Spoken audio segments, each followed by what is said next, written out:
Good afternoon and thank you for making time. This is KTN News Desk. My name is Boni Tunya.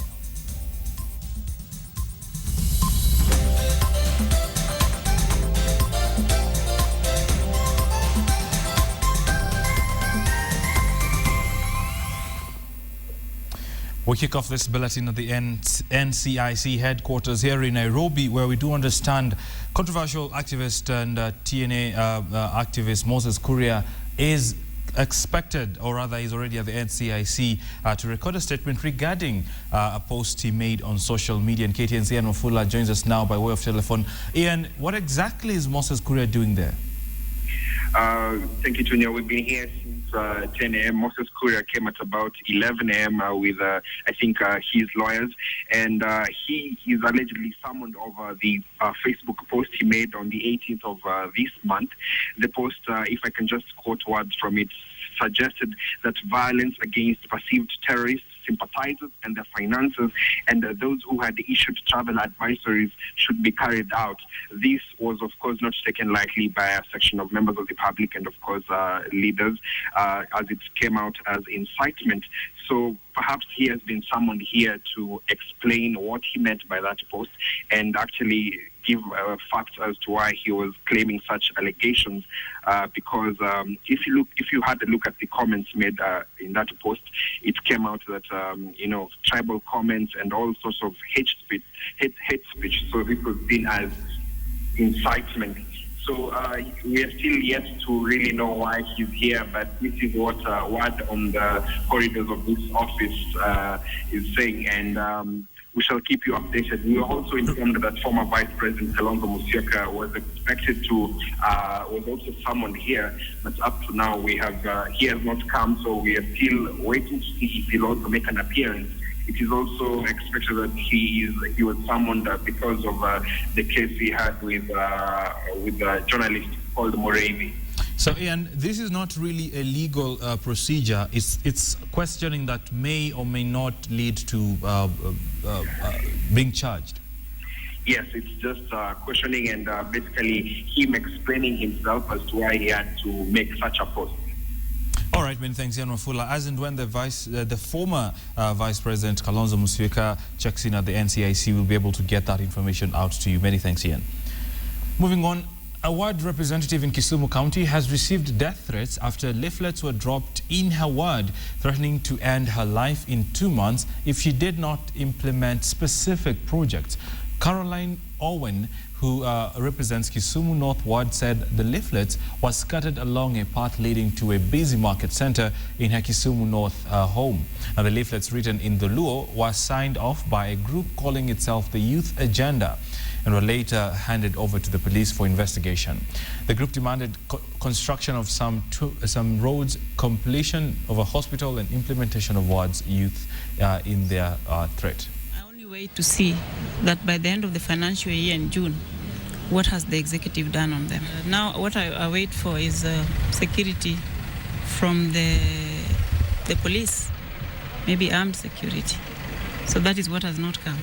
But I have security who is also armed somehow from the county. The National Authority for Campaign Against Alcohol Drug Abuse Chairman John Mutudho has directed all outlets selling alcohol drinks to submit their licenses to their respective county commissioner by Wednesday. Mutudho has also directed all county commissioners and police to close all bars and nightclubs that are operating in residential areas or near learning institutions. According to the NACADA chairman, 60% of all outlets sell fake or adulterated products, adding that efforts to clean up the industry are being hampered by interest among law enforcement agencies and NACADA. Mutudho warned officers of the authority found misusing the operating license arbitrarily and that they will be disciplined. After this, you will come and collect certain certificates. I don't have them here for display, which have watermarks. For instance, if you are John Mutudho Spirit, Wines and Spirit, you get a certificate from your manufacturer, so that a customer coming at John Mutudho Wines and Spirits, this is hypothetical and I don't deal with those kind of businesses. will be showing clearly that you get your product from that particular end. And it will be such that it will be put conveniently, and we are asking the people who are good, like you young men in IT, to put an extra mark so that using your mobile phone, you can download the data.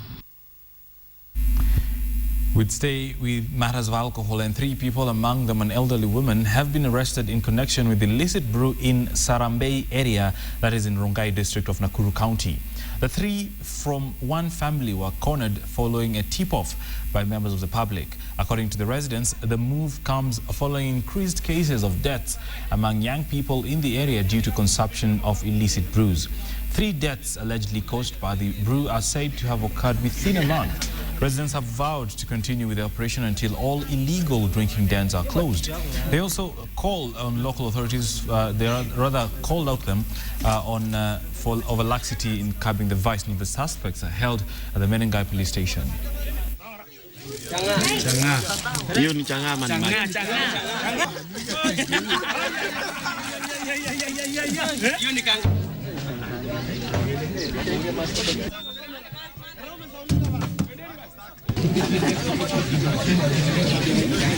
Mimi nashukuru vijana vile tu wameshikana wakafanya operation okoa wazee. Sisi kwa manyumba zetu sasa wazee hakuna kazi. Watoto ya hii boma amebarikiwa. Kijana mkubwa ya hii boma ni meja ya ame. Ya pili ya person. Ya tatu ni madam. Na mwingine ya mwisho nafikiri hiyo msichana ni daktari.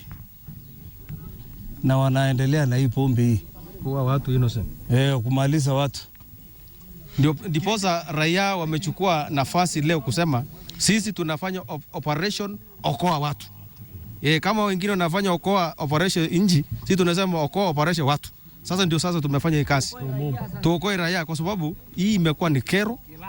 Wanafunzi na kila mtu wanaendelea kuangamizwa. Let's stay in Nakuru, where there's some sad news. Residents of Kaptembwa area in Nakuru County witnessed a shocking incident this morning when a fully matured baby was found dumped at a garbage pit in the area. Now, residents suspect the incident must have taken place a few minutes before it was discovered, since the route is busy and would have not taken long before being noticed. The dumped baby boy, who lay lifeless at the open ground near the garbage pit, had his umbilical cord detached from the body. It is suspected that the newborn must have been killed somewhere else and the body brought to the dumping site. According to the witnesses, this is the second incident of a similar nature this year. Lakini sasa tunaona mamake hatujui ni wapi iko wapi, lakini tumepata mtoto. Lakini kapteni tunasema aje, hiyo mama waanze kujifunza tu. Kama unajua utaweza kukaa na bwana, kama wewe ni kahaba usiwache tu kufanya kondo ya nje. Unaona? Ukae tu na bwana, ukijua kama utaweza kaa na bwana yako. Kama una bwana, chukua kibanda tu ujifanyie kazi yako. Employees from 22 corporate firms took part in water rafting competition to raise money that will boost services at the Faraja Cancer Support Center, which offers non-medical services to cancer patients. Now, various teams took part in the sport over the weekend and managed to raise 2 million shillings that will go into supporting cancer patients. The Kenya Revenue Authority team emerged the overall winner, followed by PKF East Africa, while Deloitte and PwC teams scooped the 3rd position. The charity event will see the opening of a center at the Kenyatta National Hospital, where many cancer patients from public hospitals are referred to. The participants, many of whom are related to cancer patients, said there is need for the government to provide affordable cancer treatment in various public hospitals, as it is too expensive. In fact, we had a few meetings with them prior to today, where they told us about what they do. And we just decided that we were going to go at least visit the organization. And when we got there, we got a very good welcome. They told us about what they do. They offer basically non-medical support, where they do like yoga, lymphatic exercises for people who are suffering. They also have support groups for people with, like, for example, prostate cancer, cervical cancer, and all the rest. I'm told it's a good time to take a short commercial break, but remember the website you should be looking out for is www.standardmedia.co.ke, and part of the stories that we are highlighting for you today is that the UDF party, yes, the party associated or rather led by Musalia Mudavadi, has rebranded and it's weighing in on its agreement with Jubilee also. Ole Lenku responds to ex-Mungiki leaders' claim. You can read all about that on standardmedia.co.ke. More news after the break.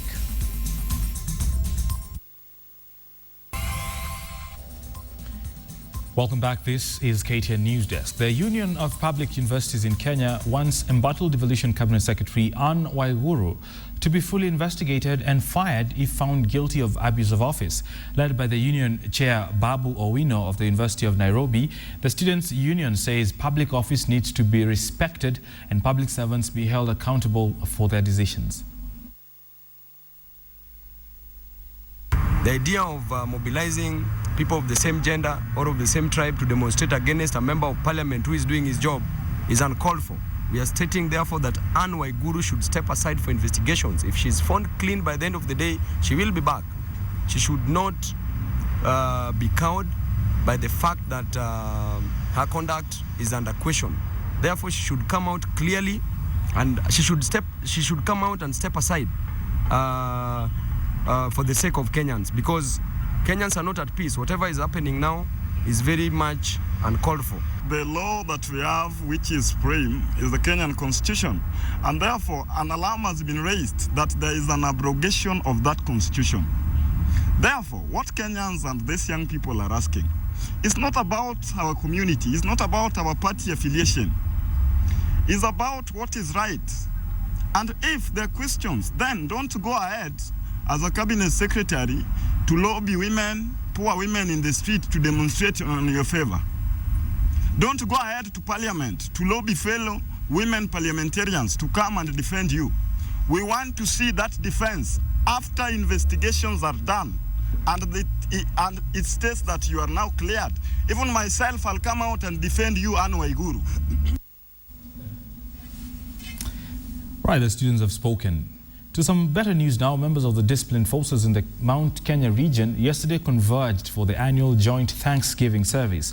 Uniformed forces drawn from the regular police, administration police, the Kenya Wildlife Service, Kenya Forest Service, the Kenya Prisons and the National Youth Service attended the Sunday service at the Our Lady of Consolata Catholic Cathedral in Nyeri. During the colorful ceremony, the officers presented symbolic gifts including firearms, uniforms and departmental flags for blessings. The officers were drawn from Nyeri, Laikipia, Kirinyaga, Murang'a and Kiambu counties. The Inspector General of Police, David Kimayo, was represented at the service by the Chief of Security Operations, Peter Pamba. Tuwezi tukafaulu kamwe unless tushirikiane, na kwa hivyo wito wetu kama wafanyakazi wa serikali kuu ni kushirikiana pamoja baina yetu na vile vile baina yetu na wananchi ambao tunahudumia. Now, something is causing a lot of excitement in the corporate world. Equity Bank is set to roll out its mobile virtual network in July, setting the stage for increased competition in the mobile and money banking scene in the country under the bank's 3.0 strategy. Equity is competing with cash and is positioning itself to be the all center of it all. In what is termed as disrupting the market, Equity Bank digitizing all bank processes from depositing, withdrawal, loans, request payment options to sending money directly to rival banks using its mobile virtual network. The bank, however, maintains it is not competing with existing mobile money transfer services. The service rolls out in July this year, and the bank's 9 million account holders will be the initial users of the service. Equity tends to use the MVNO to cut the transaction costs associated with banking. Freedom, freedom, freedom. We have never forced our customers to do anything. We will not start with this MVNO. It's just, we are saying we have now a channel. When we load ATMs to them, we saw them all take ATM cards. When we rolled out debit and credit cards, they all took the debit cards. So President has been there. We're very optimistic. As I said, we are not competing with the telecoms. We are offering a channel to our customers. But beyond our customers, there may be competition. After 9 million customers, above that, there will be competition. That will be determined by who is offering better value proposition. Right, let us know what you feel about that particular entry of Equity Bank into the mobile money transfer service. The handle is... Right, you can catch Wilson Mburu every Sunday at 9 p.m. for Mock of the Week. And of course, his handle is Wilson_Mburu. Let him know what you think about it. Time to wrap things up here, and with the absence of Edith, we can have some football fun here. And did you know fact is a football fact now that we're just a few days to the World Cup. And did you know Zinedine Zidane, yes, the Frenchman, has never, ever been caught offside in his entire career? My name is Bonnie Chunya. Good afternoon.